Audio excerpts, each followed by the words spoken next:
Hello world, from whichever time zone you're catching me from, my name is MD90. Welcome to my YouTube channel. If you're not subscribed to the channel, make sure you hit that subscribe button, turn on the bell notification to all so that you do not miss the uploads that come up. And the easiest way for you to navigate the channel is to head to the playlist. You'll find videos curated for you based on your interest. So if you're interested in the Kutika podcast, you'll find a playlist for that. For news and trends, there's a playlist for that. Exclusive with MD90, a bunch of playlists that are created based on your interest. So the easiest way to navigate the channel is head straight to the playlist and you'll find what you're here for. Consider becoming a member of the channel. Right next to the subscribe button is a join button. You click on the join button so that you can become a member of the channel. You support the team on the production and a number of things that we're doing here, and we appreciate that. Well, the negotiations between the Zambian government and the Lungu family seem to be yielding positive results. So from both sides of the aisle, news that is circulating points to a positive conclusion to this matter. So the Patriotic Front itself put up this post just a couple of hours ago. So they say, breakthrough, Edgar Chagwa Lungu burial talks to begin. Discussions between the government and the Lungu family have started in a bid to resolve the 3 months impasse surrounding the burial of the late President Edgar Lungu. Former President Lungu died in South Africa on June 5th, 2025. His burial has been marred by controversy. According to a joint statement issued by Secretary to the Cabinet, Mr. Patrick Kangwa, and family spokesperson Makebi Zulu, the parties have agreed to open discussions. So that is news that has been circulating, and details with regard to what's going on in the discussions are the ones that have been circulating in the past couple of hours. And Chief Fatayari also weighed in. He said, I suppose this is day 2 of the negotiations between government and the family. We pray for the best, not black smoke. Let President Lungu be buried in Zambia so that we can, so that he can rest in peace. So this is day number 2 on a Sunday, as we anticipate the court hearing that is likely to come up on Monday. And from the look of things, that court hearing is just going to be a formality just for the family and the Zambian government to announce what they must have agreed outside court. So it's likely to turn out to be an outside court settlement with the positive results that are coming through so far. That's if it does not go left before that court case. Otherwise, if it does, then they are likely to have litigation that is likely to take place in the Supreme Court of South Africa, run its course, then obviously move up to the Constitutional Court of South Africa. But we hope and pray everything can be resolved prior to that, because this is a Sunday, just a couple of hours away from Monday when that court hearing is likely to take place. So I hope the results will be positive. Mouse Sampamatero, Member of Parliament, says, I feel sorry for political capiopios who, without Patriotic Front, PF, members of the Central Committee, and Edgar Chagwa Lungu, their names would have never been heard today. But today, they advocated for the death of Patriotic Front with a twisted tongue. They claim they still love Edgar Chagwa Lungu and Michael Chitfia Sata. Exercise in futility, so he's simply sending subliminal messages there. On the other hand, Dorika Banda, as you may remember, the niece to the late president, Rupia Banda, had announced some time back, I think last week or if not 2 weeks ago, that she is going to contest the 2026 presidency. And then Chief Fatayari weighs in with regard to what has happened to her and the party that she was intending to stand on. And then he says, you see for yourself, if only Badorika had consulted me, this young man, I would not have her. Politics, you don't just dive in like it's a swimming pool. Position yourself for 2026 strategically. So there's been some fights of some sort or disagreements pretty much within the PAC, which is the party that she was intending to contest in. She was likely to be announced as a candidate on that particular party. And then just hours before the announcement, a disagreement ensued and it didn't turn out as earlier announced. And that's what Chief Fatayari is jabbing at to say. He's offering his consultancy services because he's able to predict such political moves according to him, but with very little results on his own.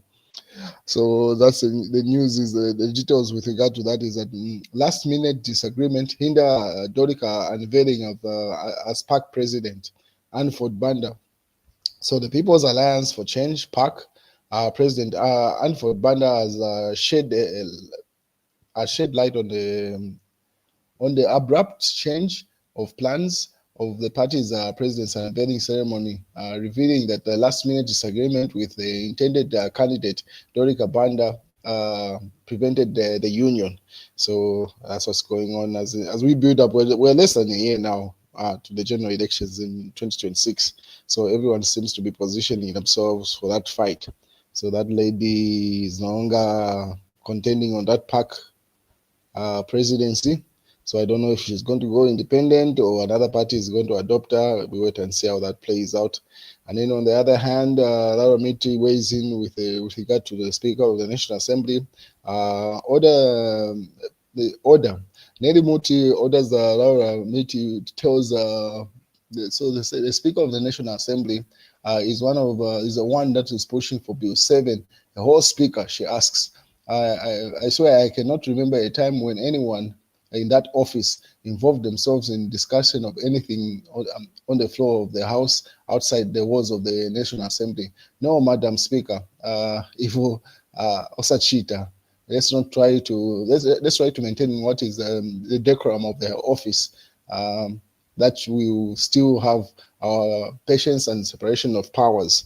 So a lot of it weighing in to say the speaker is not supposed to insert herself in the debate of Bill 7 or some sort of Bill 7 that is likely to be presented back into Parliament. And then some sudden news that is coming through, yet to be confirmed. Say right now, Masala Market in Indora is on fire. I'm pretty sure by morning we'll get details with regard to that. So there's a video that has been circulated by Zambia Reports and then shared by George Mutonga there, and that's yet to be confirmed by the fire brigade or whoever is on the ground. But that's a sad development going on right now. And then UPND has done more in the 4 years than the Patriotic Front idiots. That's Mwamba. So Minister of Community Development and Social Services, Doreen Mwamba, says the United Party for National Development, UPND government, has achieved in 4 years what the Patriotic Front PO failed to do in a decade. Mwamba, who is referred to PF members as idiots, challenged them to explain how many lives they uplifted during the 10 years. So that's a statement coming from that minister you see on screen there. And obviously, the PF has not received that well. News diggers, ministers must act, not just talk about corruption. News diggers there. Headline there. More details that are coming through with regard to that. UPND has done more. Obviously, it's the same news headline being repeated. ZESCO is making United Party for National Development, UPND, and Popular Matambo. So the situation with load shedding, the minister says that's what's causing the unpopularity. Reality dawns. ZESCO is making us unpopular. UPND office now reported in the news diggers. Emmanuel Mwamba highlights a number of things. He says, when the ugly truth comes from deep inside, ZESCO is making us unpopular. Copperbelt Provincial Minister Elisha Matambo. And then ministers must act on corruption and not just about it. Corruption at FRA maize buying, Elisha Matambo. So those headlines are being attributed to the minister of the Copperbelt there, simply saying a number of things should be resolved prior to 2026. As one of the load shedding issues with ZESCO is making the UPND unpopular, according to that headline. Obviously, and then he also weighed in on the FRA situation. Copperbelt Province Minister Elisha Matambo says the Food Reserve Agency has been let down in the manner in its handling of maize purchase from farmers. Matambo says the FRA should not disturb the vision of President Hakainde Hichilema. Speaking when he appeared on ZNBC Kitwe studio Tuesday, Matambo said the farmers were spending almost nights and days for them to have their maize purchased. So the delay from FRA is what he doesn't understand pretty much. And what else do we have in the news? Obviously, the same news headline coming through from News Diggers, and then obviously Dorika Crash lands in Park as the Anford reclaimed presidency. So she was played with regard to contesting the elections on that particular party. And then one image that I found interesting, a snapshot from history. So in the making, captioned by Emmanuel Mwamba, says, making history and changing government. Vernon Jason Mwanga on the far left there, VJ.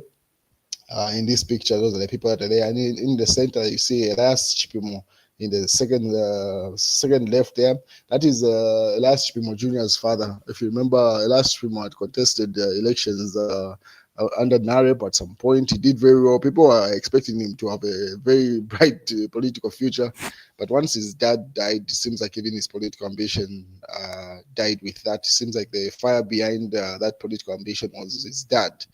And once Elias Chipimo Senior died, Elias Chipimo Jr. has not wanted to be in any form of politics. Even recently, there were a number of people that were trying to have him get back into active politics. And he put up a statement simply saying he has no intentions of ever getting back into active politics. So that's his father right next to VJ. And then they say Arthur Weiner center in this picture. And then also on the next to Arthur Weiner, you see Frederick Titus Chiluba, FTJ. Second right there, and then Akashamba Mbikisita Legwanika on the far right there. So big names in our political history there. I found that image very interesting, and that's where we stand with regard to what's going on in the nation, ladies and gentlemen.